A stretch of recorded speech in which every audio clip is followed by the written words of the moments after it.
हल्द्वानी की घटना पर नेता प्रतिपक्ष यशपाल आद्रे ने प्रतिक्रिया देते हुए कहा कि ये घटना काफी दुखद है। उन्होंने कहा कि हमने बचपन से हल्द्वानी को देखा, कभी वहां पर कोई अप्रिय घटना नहीं हुई। शांति, सद्भाव और अमन का वातावरण वहां पर रहा और यह पहली घटना है। उन्होंने कहा कि उन्होंने न्यायालय के आदेश प्रशासन उस मस्जिद और मदरसे को ध्वस्त करने जा रहा था। तब हमने मुख्यमंत्री से अनुरोध किया था।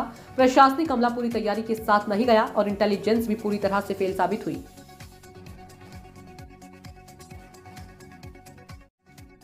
देखिए, कल की जो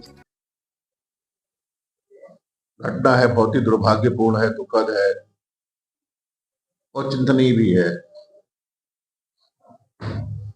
और कुआओं की तलहटी में बसा शहर, हमने बचपन से हल्द्वानी को देखा है। तभी वहां पर कोई अप्रिय घटना नहीं हुई। शांति, सद्भाव, अमन, सौहार्दपूर्ण वातावरण रहा है। ये पहला वाकया है कि कल की जो दुखद घटना है उससे निश्चित रूप से जिस तरह से जिला न्यायालय की याचिका खारिज हो जाती है और उसके पश्चात ध्वस्तीकरण की कार्रवाई होती है। इससे पूर्व में भी प्रशासन उस मस्जिद को, मदरसे को ध्वस्त करने जा रहा था।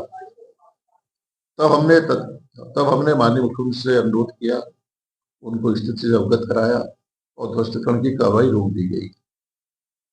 लेकिन कल जो ध्वस्तीकरण की कार्रवाई में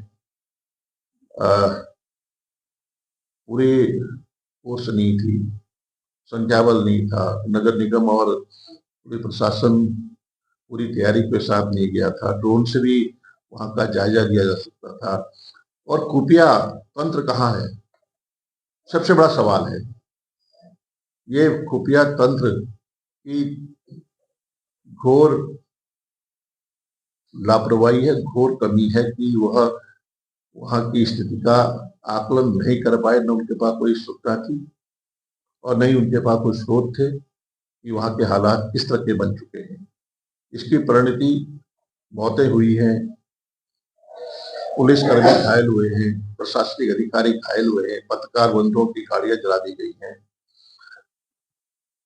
तो ये चूक है और चूक के कारण, चूक में कौन दोषी है इस पे भी प्रशासन को, सरकार को देखना होगा। ये हादसा, ये दुर्घटना रोकी जा सकती थी, लेकिन कानून सबसे बड़ा है। कानून से ऊपर कोई नहीं है, सर्वोपरि है कानून। मेरा मानना है कि आज भी मैंने माननीय मुख्यमंत्री से बातचीत की, हमारा डेलीगेशन भी माननीय मुख्यमंत्री से मिलना चाहता था, लेकिन जो हमारे स्थानीय विधायक सुमित्री के बाहर होने के बाद, हल्द्वानी में होने की वजह से उनसे हमारा जो भेंट का कार्यक्रम था वो उसमें वो हो नहीं पाया। लेकिन मैंने स्वयं माननीय मुख्यमंत्री से चर्चा के उपरांत सारी बातों से अवगत कराया है और इस माहौल को, इसको दुरुस्त करने की जरूरत है।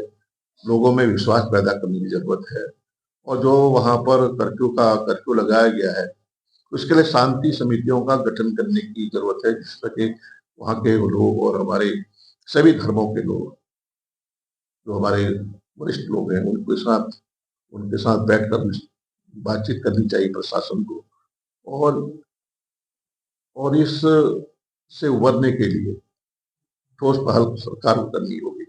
सर, जान